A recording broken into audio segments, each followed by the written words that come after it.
नमस्कार मित्रों। आज जो बात मैं आपसे करने जा रहा हूं वो शायद शुरुआत में आपके दिल को थोड़ी भारी लगे। हो सकता है इसे सुनकर आपको लगे कि संसार कितना निष्ठुर है, लेकिन मैं आपको विश्वास दिलाता हूं, जब इस संवाद का अंत होगा तो आपके दिल और दिमाग को वो परम सुकून मिलेगा जिसकी तलाश में आप बरसों से भटक रहे हैं। क्या यह सच है? जब हम जीवन के सबसे कठिन दौर से गुजर रहे होते हैं, जब हमारी आंखें आंसुओं से भरी होती हैं और जब हमें सबसे ज्यादा किसी के साथ की जरूरत होती है, तब अचानक हमें चारों तरफ केवल सन्नाटा दिखाई देता है। जिसे हम अपना कहते थे वो रास्ता बदल लेता है, जिसे हम अपना सर्वस्व मानते थे वो हमारी परछाई बनकर भी हमारा साथ छोड़ देता है। आज हम इसी कड़वे मगर सबसे बड़े जीवन सत्य की गहराइयों में उतरेंगे। हम जानेंगे कि जब कोई अपना नहीं होता तब इंसान टूटता क्यों है और उस टूटन से एक नए शक्तिशाली स्वरूप का जन्म कैसे होता है। अध्याय 1, अपेक्षाओं का बोझ और मोह का भ्रम। मनुष्य के जीवन में दुख का सबसे बड़ा कारण क्या है? दुख का कारण यह संसार नहीं है। दुख का कारण कोई दूसरा व्यक्ति भी नहीं है। दुख का असली कारण है अपेक्षा। हम जब किसी से जुड़ते हैं तो अनजाने में ही अपने सुख की चाबी उसके हाथ में सौंप देते हैं। हम सोचने लगते हैं कि यदि वो मुस्कुराएगा तो मैं खुश रहूंगा, यदि वो बात करेगा तो मेरा दिन अच्छा बीतेगा। हम भूल जाते हैं कि इस संसार में हर व्यक्ति अपनी खुद की लड़ाइयां लड़ रहा है। हर कोई अपने हिस्से के अंधेरे से जूझ रहा है। जब आप किसी से ये उम्मीद करते हैं कि वो आपके खालीपन को भरेगा तो आप स्वयं को एक गहरी खाई की ओर धकेल रहे होते हैं। कोई भी अपना नहीं होता। इसका सीधा अर्थ यह है कि इस संसार में हर कोई एक यात्री है। एक ही स्टेशन पर दो यात्री कुछ समय के लिए साथ बैठ सकते हैं, बातें कर सकते हैं, लेकिन जैसे ही उनकी ट्रेन आती है वे अपनी अपनी मंजिल की ओर बढ़ जाते हैं। इसे धोखा नहीं, इसे जीवन का नियम कहते हैं। अध्याय 2, एकांत की शक्ति, द पावर ऑफ सॉलिट्यूड। जब हम ये स्वीकार कर लेते हैं कि अंततः हमें अपनी यात्रा अकेले ही तय करनी है, तो हमारे भीतर से एक डर गायब हो जाता है। वो डर है किसी को खोने का डर।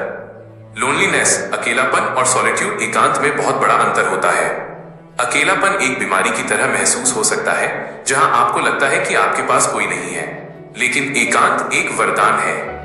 एकांत का अर्थ है कि अब आपको किसी और की उपस्थिति की आवश्यकता नहीं है खुद को पूरा महसूस कराने के लिए। जब आप अकेले बैठते हैं तब आप खुद से मिलते हैं। आप अपने विचारों को सुनते हैं। इस संसार के महानतम आविष्कार, महानतम विचार और सबसे बेहतरीन कलाकृतियां एकांत की कोख से ही जन्मी हैं।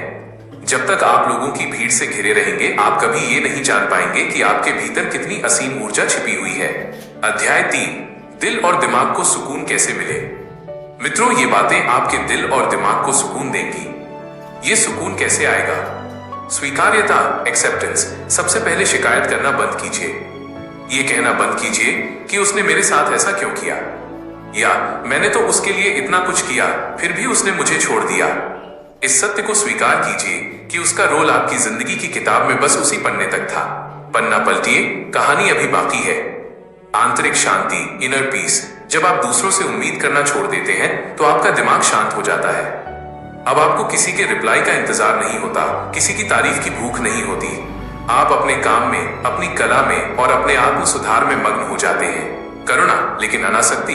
लोगों से प्रेम कीजिए, उनकी मदद कीजिए, लेकिन उनसे बंधिए मत। जैसे पानी में कमल का पत्ता रहता है, पानी में रहकर भी वो पानी से गीला नहीं होता, वैसे ही इस संसार में रहिए, सबके प्रिय बनिए, लेकिन अपने भीतर की शांति की चाबी किसी को मत दीजिए।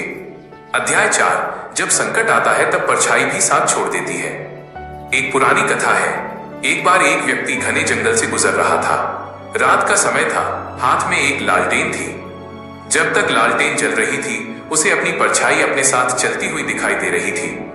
वो खुश था कि चलो कोई तो मेरे साथ है, लेकिन जैसे ही एक तेज हवा का झोंका आया और लालटेन बुझ गई, उसकी वो परछाई भी गायब हो गई। यही जीवन का शाश्वत सत्य है। जब आपके जीवन में सुख का प्रकाश होता है, धन दौलत होती है, कामयाबी होती है, तो अनगिनत लोग आपकी परछाई बनकर आपके पीछे पीछे चलेंगे। लेकिन जैसे ही संकट का अंधेरा छाएगा, वे सब विलीन हो जाएंगे। लेकिन रुकिए, क्या लालटेन बुझने के बाद उस व्यक्ति का अस्तित्व खत्म हो गया? नहीं, वह व्यक्ति तब भी वही था। इसका अर्थ यह है कि परछाई के चले जाने से आप कमजोर नहीं होते, बल्कि आपको यह समझ आता है कि अब आपको अपनी आंतरिक रोशनी को जगाना होगा। अध्याय 5, आत्मनिर्भरता ही परम सत्य है। यदि कोई आपका अपना नहीं है तो इसका एक और सुंदर पहलू भी है। इसका मतलब है कि आप पूरी तरह से स्वतंत्र हैं। आपको किसी के इशारों पर नाचने की जरूरत नहीं है। आपको किसी को साबित करने की जरूरत नहीं है कि आप कितने अच्छे हैं। अब समय आ गया है कि आप अपनी ऊर्जा को बाहर बिखेरने के बजाय उसे अपने भीतर समेटें।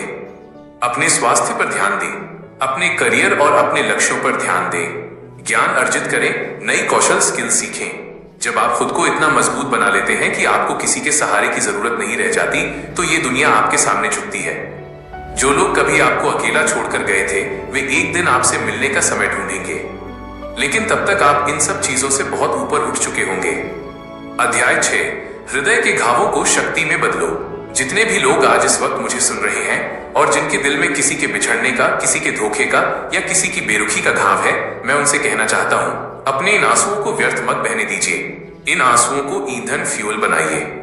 इस दर्द को अपनी ताकत में बदलिए। जब दुनिया आपको पीछे धकेलती है, तो वो वास्तव में आपको एक लंबी छलांग लगाने के लिए तैयार कर रही होती है। इतिहास गवाह है, जितने भी महान पुरुष या महिलाएं हुई हैं, उनकी सफलता के पीछे कोई ना कोई गहरा दर्द, कोई ना कोई अकेलापन जरूर रहा है। अगर आज आप अकेले हैं तो रोइए मत, खुश हो जाइए कि नियति ने आपको भीड़ से अलग करके कुछ बड़ा करने के लिए चुना है।